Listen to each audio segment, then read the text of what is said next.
Bom dia a todos. Já que eu entrei aqui primeiro, deixa eu falar bom dia primeiro, só por isso.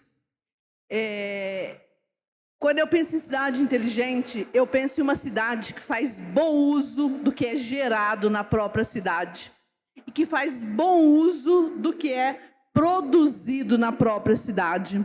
Para a gente pensar em futuro, numa linha mais promissora, vamos dizer, para a gente pensar em futuro com base em análise do que a gente tem no presente e o que a gente teve no passado. Então, quando eu penso numa cidade inteligente, eu penso numa cidade onde os seres humanos daquela cidade conseguem aproveitar dos benefícios do que as técnicas produzem, do que a inteligência artificial produz, do que outros recursos produzem. Então, eu vou hoje falar um pouquinho sobre isso, depois dos meus colegas aqui. Mas, para mim, um ponto super relevante nesse processo, considerando o contexto que a gente vive, é pensar que uma cidade inteligente tem que ser uma cidade empreendedora. Tem que ser uma cidade que valoriza o potencial que existe naquela cidade. Para quem está empreendendo e para quem usa dos benefícios de quem empreende. Então, é com este olhar que eu estou aqui hoje, nesse painel, com os meus colegas. Então, passo a palavra aí, Bruno. Bom dia a todos. Eu quero agradecer ao Rantin, ao Sebrae, pelo convite para que a gente pudesse aqui, representando a Ampesp, compartilhar um pouco da nossa vocação, né? Estava falando com a professora Solange antes da gente entrar, que a Ampesp, eu especificamente, eu não sou um estudioso de cidades inteligentes, mas nós verificamos a importância de se discutir isso junto aos nossos municípios, né? E de modo a tornar isso mais palatável e fazer com que esse assunto seja introjetado na realidade das cidades. Então, é nesse sentido que nós pretendemos contribuir nessa manhã aqui com vocês. Muito obrigado. Legal, obrigado, Bruno, Solange. É um prazer estar com vocês aqui. Também agradecendo o Rantin aí pelo convite, né, de poder participar dessa primeira edição. Eu sou do Sebrae for Startups, que é o braço de fomento a empresas de tecnologia, de base tecnológica do Sebrae. A gente tem uma série de programas que ajudam verticais, e uma delas é as verticais de GovTech, de soluções inteligentes voltadas para cidades inteligentes. Temos programas rodando, já rodou, e temos mais ações que eu vou contar um pouquinho depois para vocês mais para frente. Um pouquinho do histórico do Sebrae for Startups é de investimento pesado mesmo. A gente investe mais de 150 milhões aí em desenvolvimento tecnológico, desenvolvimento dessas empresas, né? A gente tem aí mais de 2.000 empresas atendidas só nesse ano, e a gente está em mais de 150 cidades do estado de São Paulo. E aí os resultados vêm vindo desse investimento, todo esse trabalho que a gente faz. Vou citar justamente o Smart SP, que foi um programa que finalizou no mês anterior, onde a gente teve 17 startups formadas. Dessas 17 startups foram geradas aí em torno de 18 novas vagas de trabalho só nelas, além dos avanços, claro, de maturidade que essas empresas tiveram para começar a vender para prefeituras.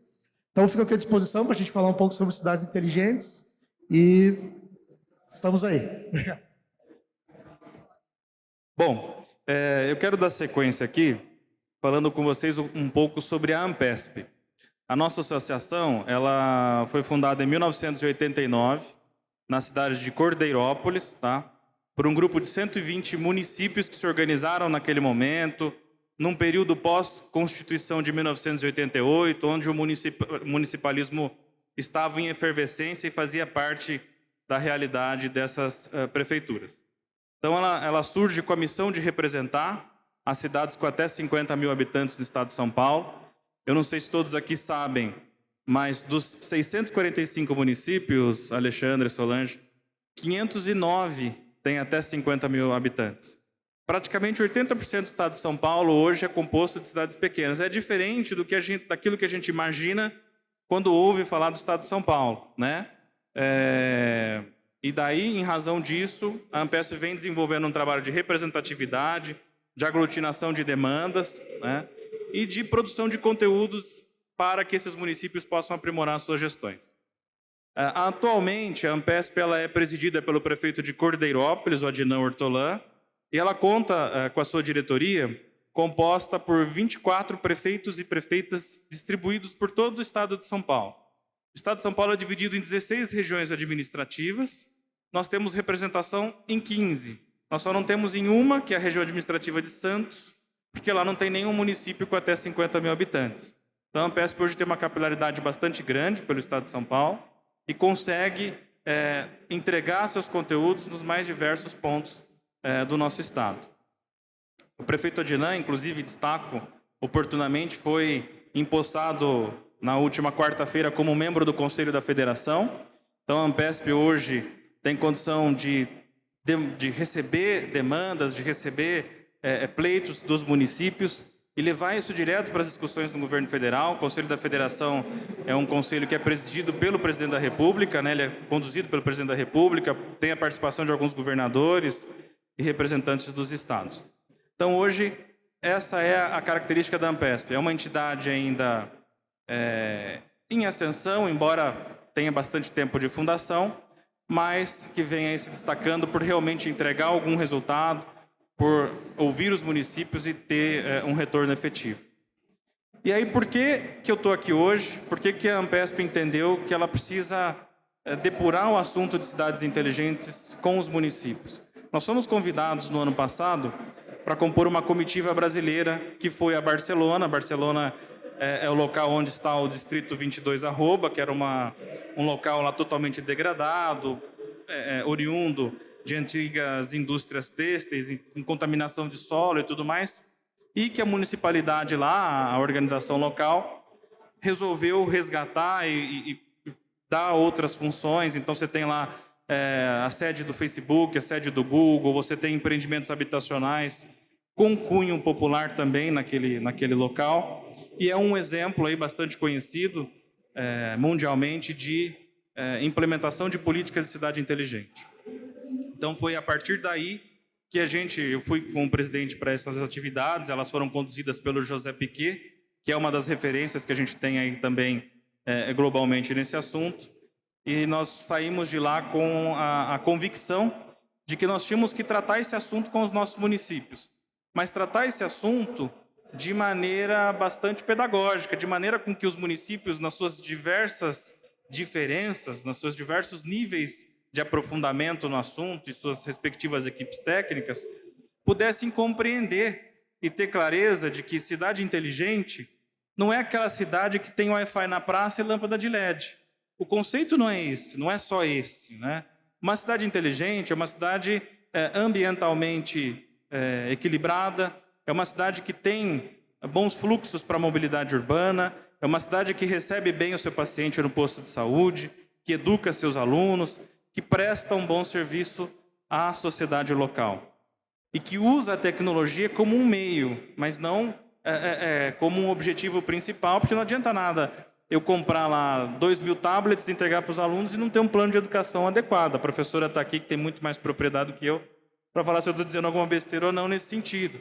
Não adianta eu ter telemedicina nos postos de saúde, se na hora que eu preciso de um médico para atender essa pessoa, para fazer um exame, eu não tiver, né? Então, a gente entende que essa é uma discussão que precisa ser aprimorada nos municípios, que precisa ser trazida e debatida de maneira bastante pedagógica, como eu disse. E aqui, né, quando a gente começa a se debruçar nesse assunto, a gente vê alguns bons exemplos que existem, alguns deles, inclusive, em cidades de pequeno porte. Talvez vocês já devam ter ouvido falar sobre Tarumã, que é um município aqui do estado de São Paulo, e que fez uma verdadeira revolução tecnológica, uma revolução de gestão, e costuma ser exemplo, né, de êxito na implementação de políticas de cidade inteligente em vários lugares, inclusive participando de eventos mundiais, né? Eu destaco aqui uma questão da cobertura de toda a cidade com fibra ótica. Então, ele teve até bastante sucesso para atrair empresas, porque as empresas buscavam na região dele velocidade de conexão. E Tarumã tinha isso para entregar, né? Falando especificamente de Tarumã. Em Cordeirópolis, que é onde eu atuo como diretor de desenvolvimento econômico, nós tivemos um programa conduzido pela Secretaria de Meio Ambiente, o Sombra e Água Fresca, que trouxe como resultado o reconhecimento de Cordeirópolis dentre as 20 cidades mais arborizadas do mundo. Então, nós tivemos um reconhecimento recente por um organismo internacional. Corumbataí, também um município de pequeno porte, de 4 ou 5 mil habitantes, que regulamentou a Lei Geral de Proteção de Dados, que é um mecanismo fundamental quando a gente pensa, né, em adotar essas políticas de cidade inteligente, a manipular, tratar e usar os dados que a gente capta, e também pela implementação do Plano Diretor de Tecnologia, né? A gente também tem o caso de São José, a cidade do vice-governador, me fugiu o nome agora, São José dos Campos, né, que é uma referência máxima em cidade inteligente, que a frota da Guarda Municipal é toda composta por veículos elétricos, enfim. Então, a gente tem várias ilhas aqui dentro do estado de São Paulo e que podem servir de cases. A própria São Carlos, né? Estou dando os outros exemplos e estou esquecendo de onde eu estou. São Carlos, acho que também é um dos grandes exemplos aí máximos de debate, de fomento e de adoção de políticas de cidade inteligente. Então, dentro da Ampesp, a gente está à disposição para incentivar, para apoiar e para subsidiar na medida das nossas limitações, né? Todos os assuntos, todas as ações, se coloca à disposição do SEBRAE e da organização do evento para também sediar uma atividade como essa com os nossos prefeitos, com os nossos secretários municipais. Nós trouxemos para dentro da Ampesp encontros estaduais, tal como a Associação Paulista de Municípios faz, a União dos Vereadores faz, nós fizemos também com enfoque aos municípios de pequeno porte, que é o Ampesp Fomenta. E como o próprio nome diz, né, o Fomenta tem o objetivo de fomentar as mais diversas políticas públicas que sejam vanguardistas e que possam melhorar e aprimorar a gestão municipal. E esse ano em particular, aqui em Águas de São Pedro, nós tivemos um público bastante qualificado, nós tivemos mais de 130 prefeitos participando no evento, 175 cidades foram representadas lá, centenas de vereadores, secretários, enfim, 1.600 pessoas estiveram conosco entre os dias 26 e 28 de setembro, e a gente debateu muito a questão da cidade inteligente. Nós trouxemos executivos da Indra, que é uma multinacional de tecnologia espanhola, nós tivemos a Mastercard contribuindo também, trazendo nós fomos a primeira entidade de municípios do Brasil a aderir ao programa City Possible da Mastercard, que fomenta soluções para governo digital nos municípios. Então, eles estiveram lá conosco, a gente fez a assinatura de adesão, e também a Patrícia, que representa a Mastercard para o Poder Público, conversou um pouco lá com os presentes sobre as soluções de governo digital. Nós tivemos lá a Grazi, do Instituto Smart Citizen, também falando, a Grazi Carvalho. Nós tivemos a Laura da Curiós. Nós tivemos palestras sobre como otimizar a gestão municipal, as pessoas que compõem a gestão municipal, para que as políticas públicas sejam, de fato, postas de pé, né, de maneira eficiente. Enfim, foi um evento bastante bacana. A Juliana Morrone, que é ex-apresentadora do Bom Dia Brasil e do Jornal Nacional, esteve lá conosco e fez um relato que deixou a gente bastante empolgado. Ela disse, olha, eu costumo participar de grandes eventos em espaços enormes em São Paulo e pelo mundo afora, mas eu fiquei muito feliz com o conteúdo que eu vi aqui na Ampesp hoje, pela pauta que vocês estão defendendo da cidade inteligente, da cidade sustentável, né, e igualitária. Então, isso deu para a gente, né, e aqui eu sou advogado de formação, que não é do ramo da cidade inteligente, uma satisfação muito grande, porque mostrou que, mesmo nas nossas dificuldades, a gente tem seguido pelo caminho certo, né? Eu avancei muito meu tempo, eu achei que eu fosse falar rápido, eu já estou tomando muito tempo de vocês aqui. Então, gente, eu quero aqui, para concluir, deixar um pensamento que nós temos na Ampesp, de que a construção de uma cultura de cidade inteligente dentro do poder público, ele passa pelas pessoas, pelos processos e, por último, na minha visão e na nossa visão, pela tecnologia. Se a gente não tem pessoa organizada, qualificada, se a gente não tem um processo de trabalho, um organograma bem definido e harmonioso, a tecnologia vai ficar perdida ali. Não adianta nada eu ter um iPhone de última geração se eu não souber destravar ele. Então, é irrelevante. Eu quero aqui agradecer a paciência de todos vocês, pedir desculpas aos meus colegas por ter consumido o tempo de vocês, eu tenho o defeito de falar muito, e colocar mais uma vez a Ampesp à disposição. A gente quer ter conteúdos como esse, eu repito, dentro da nossa programação. Quero mandar um abraço para o Rafinha, que é aqui de São Carlos, estou vendo aqui, meu colega de algum tempo também, e deixar mais uma vez a nossa entidade à disposição para contribuir. Usem a Ampesp, contem com a Ampesp, Os municípios precisam disso e precisam de vocês. Muito obrigado a todos.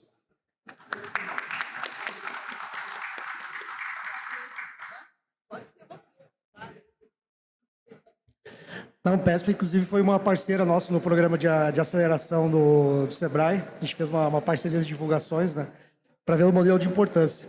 Mas o que a gente está pensando, né, para o ano que vem, com todos esses estudos e levantamentos que vêm sendo feitos, né, em relação às cidades inteligentes, até as dificuldades que a gente detectou dos próprios municípios de conseguirem implementar as políticas de transformação digital, de fazer uma contratação de soluções tecnológicas, né?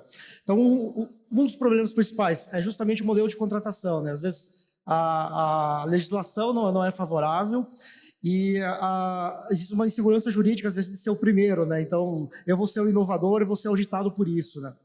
Então, a gente está desenhando aí a várias mãos um programa a partir de 2024 que vai trabalhar tanto com as prefeituras como com as startups. Então, a gente faz programas de acelerações tradicionais, vamos fazer esse adensamento de soluções, clean techs também para as cidades, né?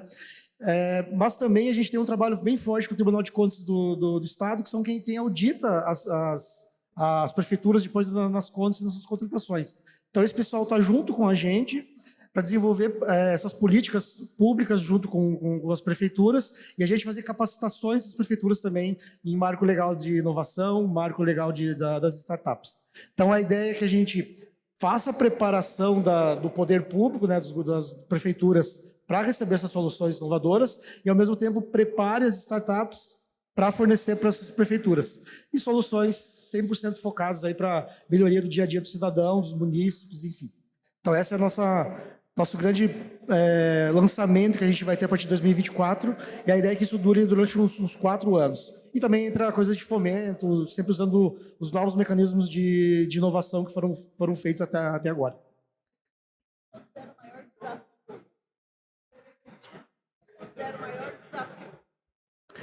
Eu acho que são os dois. Você fala desafios das cidades ou desafios de implementar isso? Se for das cidades, são dois. Um é que eles consigam usar a lei da inovação e o marco legal das startups a favor delas. Então, que elas consigam usar esse mecanismo e ver que isso é possível. A gente tem a legislação pronta hoje para que as prefeituras adquiram. Melhor, elas façam testes antes de adquirir. Que eu posso pegar, por exemplo, 10 startups, elas podem fazer uma POC para a prefeitura e depois eu decido se vai comprar. E essa contratação é direta. Eu não preciso fazer uma licitação para contratar essa empresa. Então, isso facilita muito a vida do município. Já aconteceu, já tem case disso, inclusive o Ministério Público teve um case similar disso, né? Então, eles, talvez, tentando dar o exemplo de como se modernizar através do fator inovação, né? Então, isso é um ponto, né? E o segundo é como a gente faz essa venda das startups, como é que a gente aproxima as startups. Porque tem desconfiança, né? São empresas novas, geralmente são jovens à frente delas, né? Então, tem essa desconfiança de como a solução vai ser empregada e como é que ela vai escalar isso dentro dos municípios, né? Então, são desafios que a gente está tentando mitigar através de um programa completo que vai pegar de forma 360 ali todos os lados das dificuldades aí de quem compra e de quem fornece. Legal, muito bom. Bom, pegando a experiência de vocês dois, eu vou trazer mais aqui algumas questões para a gente pensar mais forte sobre isso. O primeiro é que não existe uma cidade inteligente sem uma gestão pública do município funcionando de forma inteligente. Concordam com isso? Então, eu deixo o desafio para a cidade aqui de São Carlos, que é fazer uma gestão pública inteligente. Fazer uma gestão pública que conecta todos os dados gerados na cidade, que conecta todos os desafios gerados na cidade. Então, os desafios de educação, os desafios de gestão, os desafios de mobilidade, todos os desafios de empreender, de ser uma cidade empreendedora, os desafios de valorizar os empreendedores da cidade, tá? E trazer eles para esse processo. E ajudar, por outro lado, você tocou num ponto muito interessante, Alexandre, que é a questão de você promover essas startups, ou seja, despertar nessas startups a possibilidade de resolver um problema local, um problema da região e trazer isso e implementar. E um outro ponto que eu vejo muito crítico nesses processos é o financeiro. Porque parece que para a gente ter uma cidade inteligente, a gente precisa ter um financeiro muito grande por trás. Mas talvez não seja assim. Talvez seja um pouco mais de melhorar a gestão, de conceituar, de trazer clareza para os conceitos, por onde a gente pode começar, como que a gente pode começar numa solução pequena, como que a gente pode buscar recursos hoje já disponíveis, como, por exemplo, recursos da Lei do Bem, para potencializar o desenvolvimento de tecnologias nas empresas da cidade, buscar recursos da Lei de Acesso à Informática para trazer e financiar projetos na cidade. Mas o ponto central de tudo isso, na minha visão, é que uma cidade inteligente ela tem que ser atemporal. Eu não posso querer fazer ela acontecer só agora, enquanto ela me beneficia. Porque aí eu escondo dados, eu não divulgo aqueles dados para eu ter um maior poder de capital nesses dados. Então, a gente precisa, na minha visão, para fazer uma cidade inteligente acontecer, muito mais do que pesquisadores de cidades inteligentes. Porque os pesquisadores são aqueles que a gente vai lá, vai buscar uma consultoria e ele vai trazer para esse seu problema, essa tecnologia ajuda, essa tecnologia resolve, você busca ela em tal local, você implementa ela dessa forma. Mas na cidade inteligente a gente precisa mais do que isso. Porque eu falei, inclusive, na quarta-feira, quando eu falei do futuro do trabalho na era da inteligência artificial, os 3 desafios que eu falei são desafios que você colocou, Bruno, que é o desafio dos processos, o que eu posso mapear e melhorar a produtividade, tanto de quem faz quanto de quem usa com mais facilidade. Hoje eu vejo que no desafio da tecnologia, a gente tem um desafio antes desse, que é o desafio dos dados. Como que eu vou reunir os dados que são produzidos na cidade, no estado, no país, para que eu consiga depois fazer uma boa gestão desses dados, fazer uma boa análise desses dados e conseguir construir sistemas de apoio à tomada de decisão. Isso sim faz uma cidade ser inteligente. Tá? E o terceiro ponto que eu falei, que eu acho que tem um impacto muito grande na cidade inteligente, é a capacitação das pessoas. E aí é em todos os níveis, porque quando eu falo de capacitação das pessoas, eu estou falando da capacitação do funcionário público que está naquela cidade. Eu estou falando da capacitação daquele atendente do posto de saúde. Eu estou falando da capacitação daquele policial, e não é só na tecnologia, não. É capacitação no atendimento, no novo olhar, de onde eu encontro as informações, o que eu posso fazer. Não adianta eu falar acesso ao site. Acesso ao site é para Solange, que trabalha com inteligência artificial há 38 anos. Tá? É para os garotos de 15 anos. Ou é para nós que estamos aqui. Tá? Mas não é para a população como um todo. Onde isso está? Como que eu capacito essas pessoas para que elas acessem o site e vejam o seu processo? Para que elas percebam o que elas podem fazer além. Para que elas percebam o que elas podem acompanhar e como que elas podem buscar o direito delas. Então, nessa linha, aí já fechando, a gente tem um exemplo de cidade inteligente, numa cidade pequena, num lugar que é o lugar que você menos pensa na possibilidade de uma cidade inteligente, que é Canaã dos Carajás. Alguém aqui já ouviu falar? Canaã dos Carajás está lá no interior do Pará. Tá?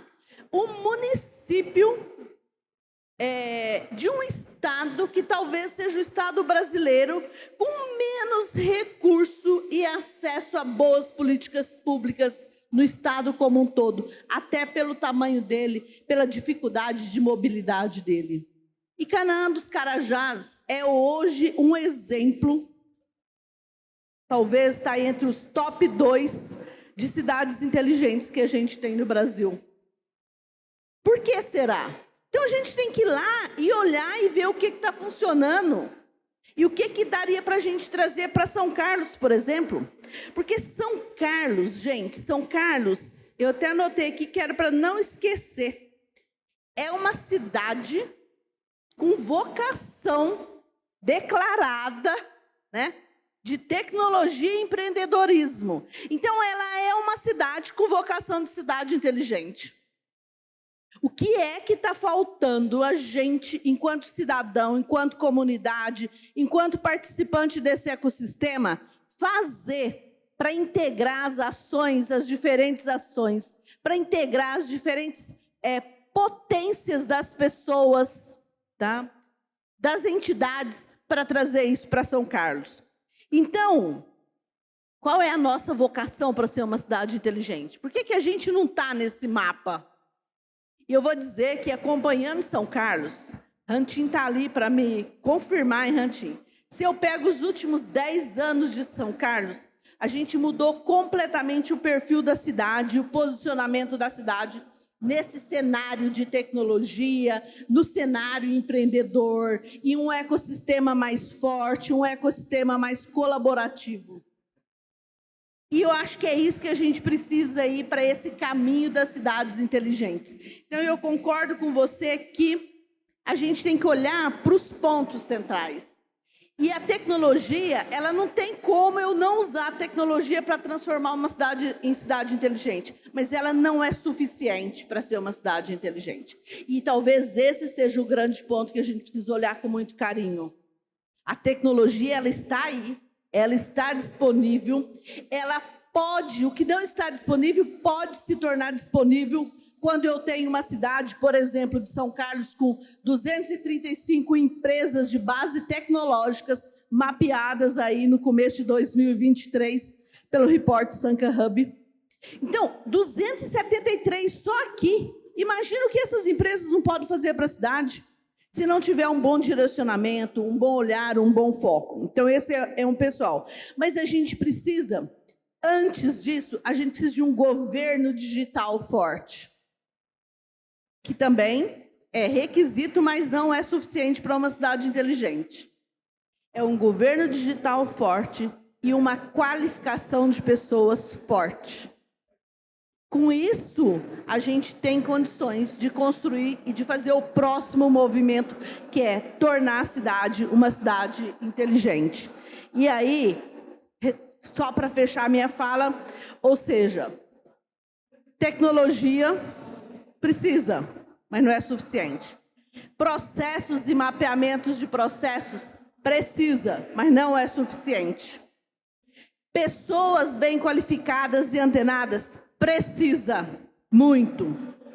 E São Carlos já tem um avanço aí, um diferencial nesse quesito.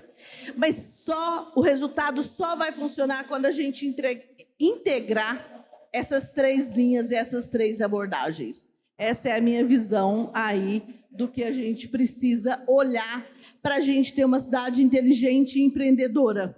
Então, acho que a gente está caminhando para isso, mas talvez a gente possa acelerar esse caminhar se a gente sintonizar aí, fazer uma conexão com um projeto maior.